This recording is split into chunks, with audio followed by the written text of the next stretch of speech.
Okay, let's really unpack this. Imagine just going about your day, right? Yeah. Talking to people, making choices, and, well, maybe someone is subtly, almost invisibly, steering your thoughts. Guiding your choices. Yeah, exactly. Making you feel like really connected to them, but they're actually leading you somewhere they want you to go. And Yeah. you never see it coming. It's more than just unsettling, isn't it? It sounds like, I don't know, a kind of quiet capture. It really is. And that specific, very potent, and yeah, frankly, kind of chilling idea is exactly what the source material we looked at digs into. Right? It's all about these methods of influence that are so quiet, so subtle. The person being influenced might not even notice their own mind is being, well, handed over. It gets right to the heart of how influence can work without any obvious force at all. Absolutely. This isn't about, shouting matches or those manipulations you could spot a mile off. No. These are tactics designed to just slide under your radar. They weave into normal interactions until eventually the target is gently, almost seamlessly guided. So our goal here in this deep dive is really to pull apart these core ideas from the source. Definitely not as a how-to guide for you, No, absolutely not. but more to make you really aware of how these techniques operate so you can actually recognize them. It's about spotting the signs, Mhm. maybe before you get caught off guard, understanding the mechanics of this Mhm. this quiet capture. Right. And the source kicks things off with something that might feel a bit backward at first. He calls it a fundamental silent method for gaining influence, Which is a... letting other people talk more while Hmm. you intentionally talk less. Huh. That feels counterintuitive, maybe. Like we're always told to speak up, assert ourselves, you know? The talking is power. Right. But the source flips that. It argues pretty strongly that the opposite can be true. And the insight, the really core insight here, is that it taps into something deep, a huge human vulnerability. Which is... The source claims, quite boldly actually, that most people are walking around just desperate to be truly heard, really seen, craving that validation, maybe even more than, basic stuff. Wow. Think about it. All the internal chatter people have, the things they don't say, the fears, the dreams, this huge unmet need to connect verbally becomes this incredibly potent entry point. So simply by being that person who actually listens, like really listens. You become almost indispensable. The source uses terms like confessor, therapist, emotional anchor. And the key part is what they reveal while they're talking. Okay. While they're letting off that steam, seeking that feeling of being understood, they are, often without realizing it, laying everything bare. Everything. What kind of everything are we really talking about here? Well, the source is pretty clear on the intelligence you gather, their real values, what actually matters to them underneath it all, their insecurities, those cracks they usually try to paper over. Things they hide. Exactly. Stuff from childhood, maybe. Things that still shape how they act now, even if they don't see it. Secrets, fears, hopes. It all tends to come out. Maybe not in one big go, but bit by bit. Through stories, comments. Offhand comments, yeah. How they react to things. Even just their tone or like a hesitation you notice. But this has to feel natural, right? You can't just interrogate someone. That would put them right off. Oh, absolutely not. That's a huge red flag. The source hammers this point. The method must feel organic, patient, and crucially, no obvious agenda. Right. The second they sense you're digging or analyzing, boom, the shield goes up. So patience is framed as this key weapon almost. You're not pushing, you're just creating a safe space. A space where they feel okay revealing things over time. If not today, maybe tomorrow. Exactly.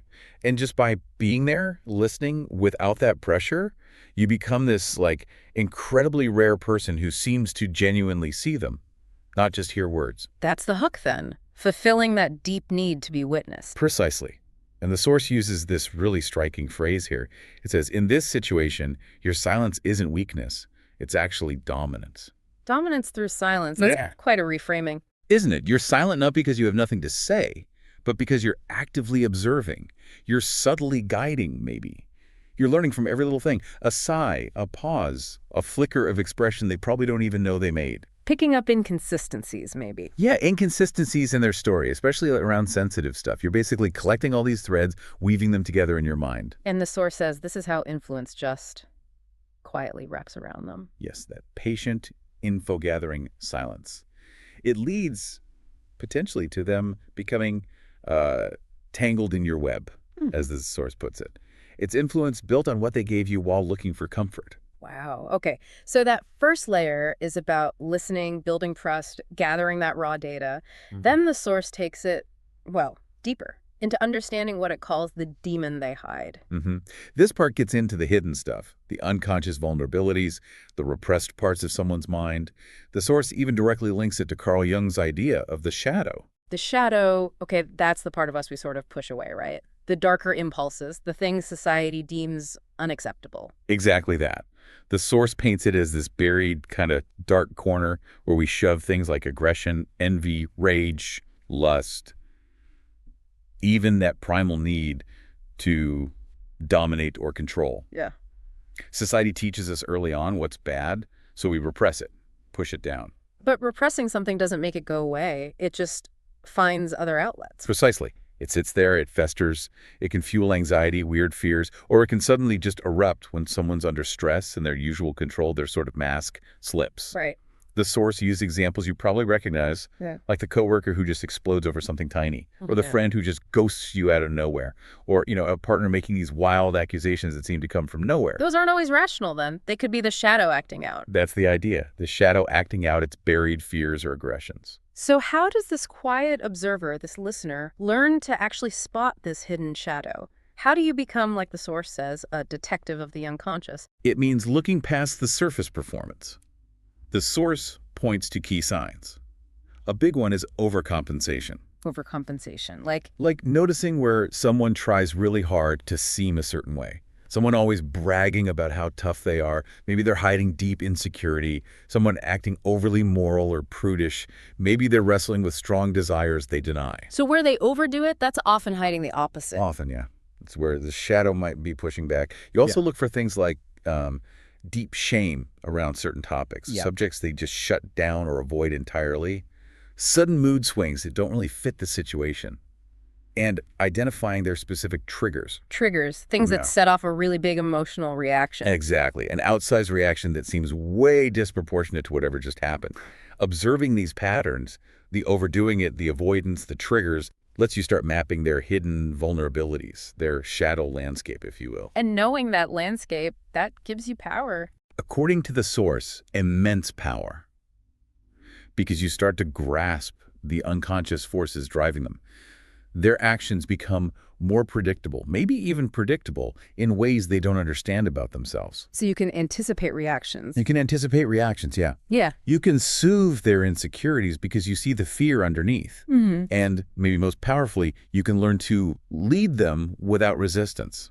How? Because you're not fighting against them, but kind of aligning with those hidden parts, even the parts they don't like. Yes, that's the critical point the source makes. Mm. From their point of view, you just seem insightful. You're giving good advice, guidance that just feels right, or you're helping them handle a tough emotion. They don't realize you're steering them based on the very things they try to hide from themselves. Exactly. It's leverage. Leverage gained from understanding their deepest internal workings. Okay, so we've got listening for intel and trust, then reading the shadow for vulnerabilities.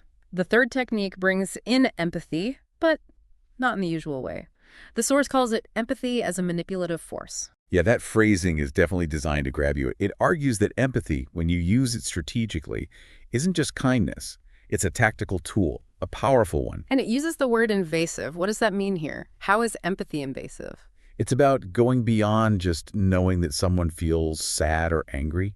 It's about actively trying to, inhabit their perspective so fully that you start to feel what they're feeling, sensing their emotional state almost before they even articulate it. You're sort of merging with their emotional world for a moment. In a way, yes. Temporarily. That sounds incredibly intense, maybe exhausting. It takes real focus, definitely. But the source makes the point that most people are so wrapped up in their own stuff, their problems, how they look to others, that someone who genuinely focuses all their energy on understanding their world, well, it stands out a lot. So it's a deliberate mental shift, focusing entirely away from yourself and just imagining their life, their job stresses, their own situation, their history, their dreams. Precisely. Actively visualizing and trying to feel their reality as they experience it, including through the lens of that hidden shadow we just talked about. And the source is clear. This isn't just sympathy, like feeling sorry for them. It's active emotional mimicry. Mimicry. Yeah, consciously mirroring their energy level, their pace of speaking, even subtle emotional shifts, like tuning your internal radio to match their frequency. And the effect of doing that, this deep tuning in. The source claims it creates this almost uncanny feeling in the other person. A powerful, sometimes unexplainable sense of being profoundly seen and understood, connected. So they feel incredibly safe. A strong bond forms. That's the idea. And that connection becomes so compelling, the source says, they often start sharing things they've never told anyone. That level of disclosure is presented as the sign you've successfully broken through their usual defenses. And getting there relies on more than just words, doesn't it? Reading other signals. Oh, absolutely. Huge emphasis on nonverbal cues. Body language, those fleeting micro-expressions that flash across the face, posture, tiny shifts in voice tone. These often reveal the truth faster and more reliably than words. Because they bypass conscious control. Often, yes. Reading those lets you anticipate feelings. You sense the nervousness or irritation before they say it. It keeps you one step ahead, as the source puts it. It even mentions mirror neurons, right? Yeah. Or biological wiring for this. It does, yeah. It points out that our brains are kind of built to reflect and feel what others feel. The source suggests you can deliberately tap into that biological capacity, focus it, to achieve this deep tuning in. It makes the connection feel almost primal, undeniable to the target. But the warning is still there. Oh, absolutely. Yeah. The danger is huge. Yeah. Because for the person experiencing it, it feels like real, deep, trusting connection. But if it's being used tactically from the influencer side, it's actually a sophisticated form of control based on emotional access. That difference is everything. It makes it incredibly potent and hard to see. Okay, so listening, reading the shadow, using empathy strategically. The fourth big idea is about how you actually position yourself in someone's world. It uses that striking analogy, being the predator that observes. Right. This tackles a really common mistake the source sees, that instinct to try and impress people when you enter a new situation, like a new job or social group. Why is that a mistake? Seems normal enough. The source calls it a fatal error, because when you're focused on performing, on crafting your image, you become blind. You miss what's really going on around you. You're too busy with your own act to see the real power dynamics, the alliances, the tensions. Exactly. So instead, the advice is to adopt this quiet, almost detached observation mode, like a predator blending in or maybe an anthropologist studying a new culture. The main goal, enter their world without stirring it up. Don't make waves, don't draw attention. So no big entrance, no trying to grab the spotlight immediately. The complete opposite. Blend in. Observe. Absorb. Do the minimum necessary at first. Let other people perform. Let them talk. Let them show you who they are and how things work without you interfering or judging. You're just studying them with detached curiosity. What kinds of things are you looking for in that quiet phase? What details? Small stuff. Telling cues most people miss because they're too busy talking or trying to look good. How do people treat those they see as below them versus above them? How do they handle awkward silences? What topics or which people cause a visible energy shift, like a flicker of fear or respect or maybe contempt? You're just constantly collecting these little data points, mapping the whole social and emotional landscape. Constantly. And the source has a specific warning about getting positive tension too early. Really? Why is that bad? Feeling liked seems good. It feels good, yeah. But the source says it's dangerous because it blinds your observational power. If you get swept up in enjoying being liked, being charmed by, you stop observing objectively. You start performing for them to keep that good feeling going. So the discipline is to stay centered. Resist trying to charm or judge. Just keep watching. That's the discipline. Stay detached. Just watch and learn. So paradoxically, by not needing to be seen, by not performing, you actually become, well, maybe the most powerful person there. The source definitely argues you gain a unique kind of power. While everyone else is distracted by their own show or reacting emotionally, you're the one systematically gathering the real intel, the real dynamics. You see who really pulls the strings versus who's just loud, who needs approval, who's resentful underneath. All of it. And that deep awareness becomes your advantage because you know how to navigate that space effectively. You know where the landmines are, who to approach, who to avoid, how to frame things based on what you've seen actually motivates people there. Precisely. The source wraps up this section with another one of those sharp lines. The one who sees the most controls the most. It really drives home that objective knowledge gained quietly is maybe the ultimate source of this kind of power. It really sounds like all these pieces, the listening, the shadow reading, the strategic empathy, the quiet observation, they're not just separate tricks. They build on each other, right? Yeah. leading to some final outcome. They absolutely do. The source brings it all together, basically saying that the deepest, most dangerous kinds of influence aren't won through arguments or force or obvious moves. They're achieved through this quiet, patient, layered path. The path that, on the surface, looks like patience, understanding, maybe even real friendship. Exactly. While underneath that calm exterior, the source makes it clear there's this steady, deliberate process going on, gathering intelligence, mapping desires and wounds, understanding their hidden drivers, and then carefully aligning your actions, your suggestions, with those deep, often unconscious needs and fears you've uncovered. So it's a long game, building up this incredibly detailed picture until you understand them, maybe even better than they understand themselves, especially those hidden parts. That's the core strategy described. And the source paints the final picture for the person being influenced. One day, they just find themselves relying on you, trusting your judgment completely, following your lead. And the most subtle part, maybe the most insidious, Is what? it will feel like their idea. That's the goal, isn't it? For them to internalize whatever you suggested so fully, they believe it came from them. It is. That's presented as the ultimate success. The target likely never figures out how it happened or when the shift occurred.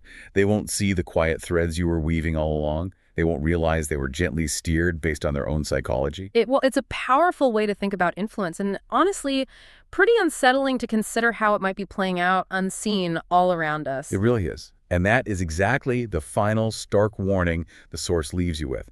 This kind of power, these techniques, they are real. They exist. People are using them. And the thought it leaves hanging there for you, the listener, is pretty potent. Use this knowledge wisely or don't.